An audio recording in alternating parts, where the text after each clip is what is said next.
Hello friend, railway classes वाला में स्वागत है। आज हम देखेंगे बिहार दरोगा के लिए जो भी परीक्षा आने वाली है 16 से 18 जनवरी तक 2026 में। तो उसके लिए बहुत ही महत्वपूर्ण टॉपिक आती है भारत के ऐतिहासिक समझौते। समझौते की बात करें तो समझौता वही होती है जहाँ पर युद्ध देखा जाता है, इनसे झगड़ा हो तो समझौता होती है। तो क्वेश्चन पर आते हैं, तो इस पर जो क्वेश्चन आता है आपका, फिर प्राचीन व मध्यकालीन की समझौते। इसमें सबसे पहला समझौता हुआ था आपका, देखने को मिला इलाहाबाद की संधि 1865 में। ठीक है, इलाहाबाद की संधि 1865 में देखने के लिए मिला। इसमें ये जो संधि हुई थी आपको दोस्तों, ये हुआ था आपका शाह आलम। ठीक है, शाह आलम द्वितीय और ईस्ट इंडिया के बीच में संधि किया गया था। ठीक है, क्वेश्चन आता है इसमें कि इसमें जो संधि है किसके किसके बीच हुआ संधि। तो यहाँ पर आप बताइएगा कि शाह आलम द्वितीय और ईस्ट इंडिया कंपनी के बीच में संधि हुई। अब संधि तो हुई, अब ईस्ट इंडिया इसमें मजबूत पड़ गया, शाह आलम कमजोर पड़ गए। तो शाह आलम को जो है ईस्ट इंडिया कंपनी को व्यापार के लिए उन्हें उसे जो है बंगाल, बिहार और उड़ीसा देना पड़ा। ठीक है, बंगाल, बिहार और उड़ीसा। ठीक है, BBU है ना। चलिए, तीन चीज देना पड़ा और इसी के तहत भारत में अंग्रेजी शासन की क्या पड़ गई, नींव पड़ गई। अंग्रेजी शासन की नींव पड़ी बस इसी के कारण से। ठीक है, चलिए, उसका तो खुद का तो था नहीं, दे दिया दान में। बात करते हैं सूरत की संधि। इसके बाद ठीक होती है 10 साल के बाद एक संधि होती है जिसका नाम है सूरत की संधि बोलते हैं। ठीक है, सूरत की संधि के नाम से जाना जाते हैं। इसमें क्या हुआ था आपका कि सूरत की संधि जो हुई थी किसके बीच हुई थी, तो सूरत में आ जाता है मराठा। तब मराठा और अंग्रेजों के बीच में यह संधि देखने के लिए मिला था, सूरत की संधि। ठीक है, याद करने के लिए है कि सूरत के लोग जो है सुबह उठ जाते हैं और AM सुबह में उठ जाते हैं। ए से हो गया अंग्रेज, AM से मराठा, एस से हो गया सूरत, SAM। इसमें क्या हुआ कि पेशवा के पद का विवाद था कि पेशवा का पद रखना है तो अंग्रेज कहता है नहीं रखना है। इसीलिए इस पर एक युद्ध भी हुआ था, प्रथम आंग्ल मराठा युद्ध, अंग्रेज और मराठा के बीच में हुआ था। और इसी के शांति यानी शांति करने के लिए यह संधि किया गया था अंग्रेज और मराठा के बीच में, जो आपका नाम पड़ा सूरत की संधि। चलिए, यहाँ क्लियर हो गए हैं। अब आते हैं साल बाई की संधि होती है। ठीक है, साल बाई की संधि में भी वही थी, अंग्रेज और मराठा ही आए थे। तो पांखल प्रथम आंग्ल मराठा युद्ध से है इसका संबंध। और इसमें क्या हुआ था कि साल बाई की संधि में अंग्रेज जो है मराठा को शांति स्थापित की थी 20 वर्षों तक। इसमें जो है पेशवा जो बने थे वो बना था माधवराव नारायण को पेशवा बना दिया गया। तो सालबाई की संधि भी होगी कुछ अंग्रेज और मराठा से 1782 में। अब फिर 10 साल बाद एक संधि होगी।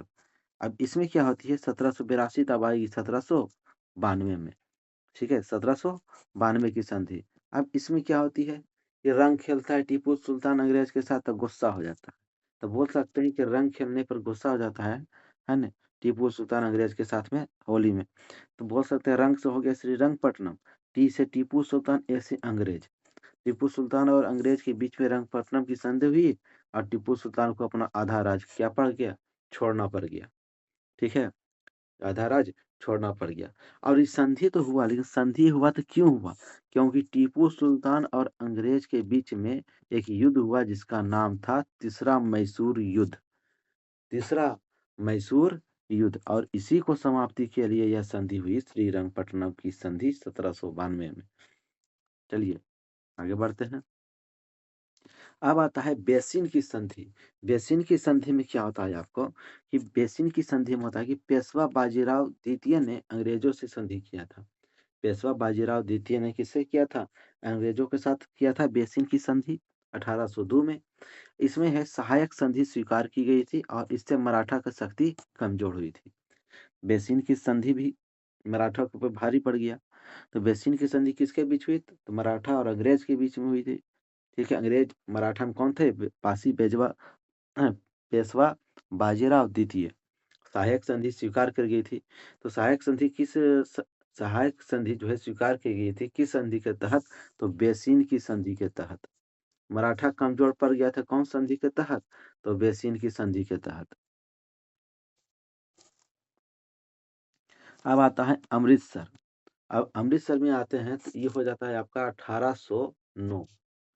अमृतसर में जो संधि हुआ था वो हुआ था 1809 में हुआ था। तो अमृतसर पंजाब है तो सिख रहेगा। तो ये जो संधि हुआ था आपका अमृतसर में, ये महाराजा रंजीत सिंह और अंग्रेजों के बीच में हुई थी।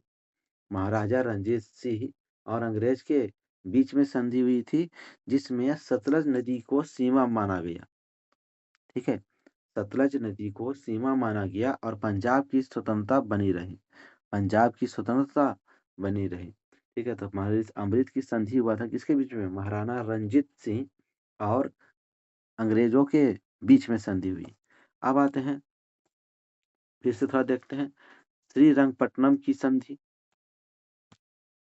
इस पे क्या चर्चाएं होती है कि इसमें प्रश्न आता है कि 1799 में श्रीरंगपट्टनम की संधि का परिणाम क्या निकला? तो परिणाम यही निकला कि टीपू सुल्तान की मृत्यु और मैसूर पर अंग्रेजों का अधिकार हो गया। ठीक है, इस संधि तो चला कुछ दिन, लेकिन जैसे ही 1799 में आया है ना, कुछ वर्षों तक चला, आगे चला, लेकिन टीपू सुल्तान की मृत्यु हो जाने के बाद सारा अधिकार कौन ले लिया? अंग्रेज अपने कब्जे में ले लिया। संधि होता है तो उसमें टाइम पीरियड रहता है ना, लाइफ टाइम नहीं रहता, टाइम पीरियड 10 वर्ष 20 वर्ष के लिए संधि माना जाता है। मैसूर पर अंग्रेजों का अधिकार हो गया 1799 में। बात करते हैं उसके बाद इस ब्रिटिश काल के राजनीतिक समझौते, जो कि बहुत ये भी इम्पोर्टेंट है, इलाहाबाद की संधि। ठीक है, अब इससे भी दोबारा कुछ क्वेश्चन देख लेते हैं कि क्या क्वेश्चन आ सकता है 1765 में, क्योंकि जब संधि चल रहा था ना तो उस टाइम पीरियड के बीच में भी तो कुछ हुआ होगा, ऐसा कि नहीं हुआ, है ना। 1765 में क्या हुआ? कंपनी को दीवानी घोषित कर दिया गया था। ठीक है, कंपनी क्या हो गया था? कंपनी दीवानी हो गई थी। दूसरा बात है, नेक्स्ट संधि आता है लखनऊ समझौता। लखनऊ समझौता के बारे में बात करते हैं 1916 के बारे में। तो लखनऊ जो समझौता हुआ था आपका अंग्रेज और कांग्रेस और मुस्लिम। ठीक है, तो लखनऊ समझौता जो हुआ था आपका कांग्रेस और मुस्लिम में। तो लखनऊ में तो मुस्लिम तो रहबे करते थे, बच गया कांग्रेस। ठीक है, यानी LMK, लखनऊ MK, LMK, लेल से लखनऊ, एम से मुस्लिम, के से कांग्रेस। कांग्रेस और मुस्लिम के बीच में जो समझौता हुआ था वो उसका नाम है लखनऊ समझौता, जो कि 1916 ईस्वी में हुआ था। ठीक है, 1916 ईस्वी में लखनऊ समझौता हुआ था। इसमें क्या था कि हिंदू मुस्लिम एकता का प्रतीक बोला गया। ठीक है, हिंदू मुस्लिम क्या है? एकता का प्रतीक है। और पृथक निर्वाचन को मान्यता मिली।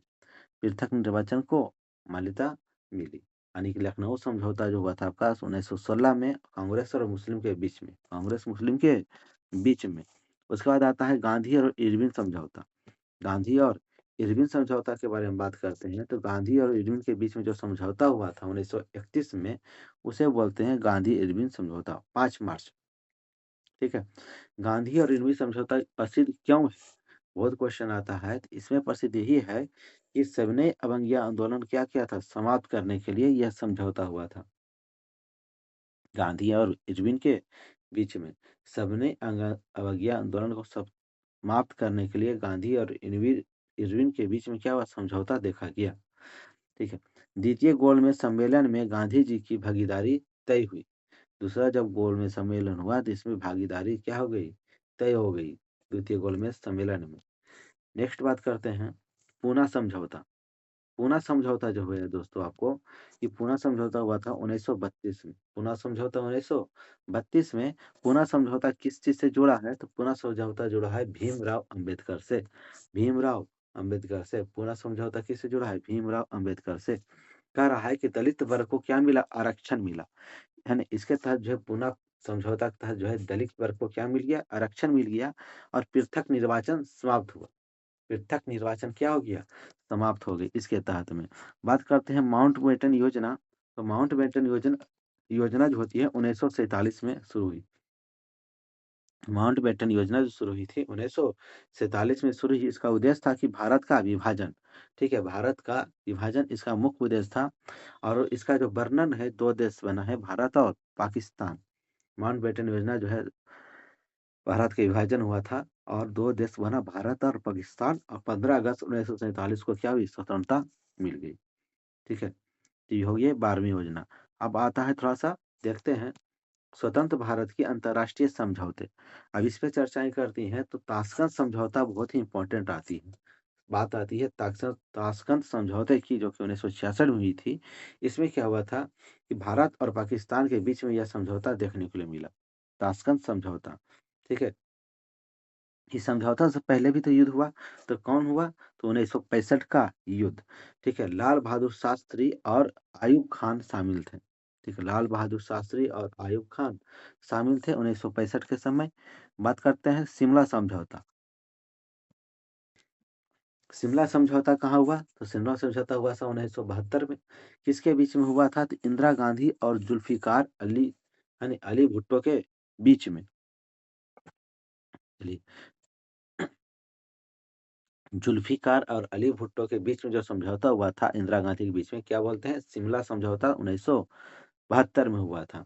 ठीक है, 1971, अब इससे पहले कौन सा युद्ध हुआ, तो इसका शिमला समझौता का कारण था 1971 का युद्ध। ठीक है, जिसमें एक नियंत्रण रेखा तय हुई, एल ओ सी तय हुई। ठीक है, चलिए बात करते हैं लाहौर घोषणा। लाहौर घोषणा के बारे में चर्चा करें तो यह हुआ 1999 में लाहौर की घोषणा हुई। लाहौर घोषणा का संबंध जो है भारत और पाकिस्तान के शांति प्रयास से है। भारत और पाकिस्तान के शांति प्रयास से क्या हुई, लाहौर घोषणा हुई। लाहौर घोषणा जो हुई था भारत और पाकिस्तान के बीच में हुआ। इसमें अटल बिहारी वाजपेयी को और नवाज शरीफ शामिल थे। परमाणु हथियारों पर क्या हुआ, नियंत्रण की बात हुई। चलिए, लाहौर घोषणा तो हो गई आपकी। इस प्रकार से आपकी सारी समझौताएं कंप्लीट हो गई है। इस वीडियो को लाइक और शेयर करें ताकि लोगों तक पहुंचे और उन्हें अच्छे से तैयारी हो। और हम इम्पोर्टेंट टॉपिक लेकर के आ रहे हैं बिहार दरोगा के लिए अलग से, तो जुड़ जाएं।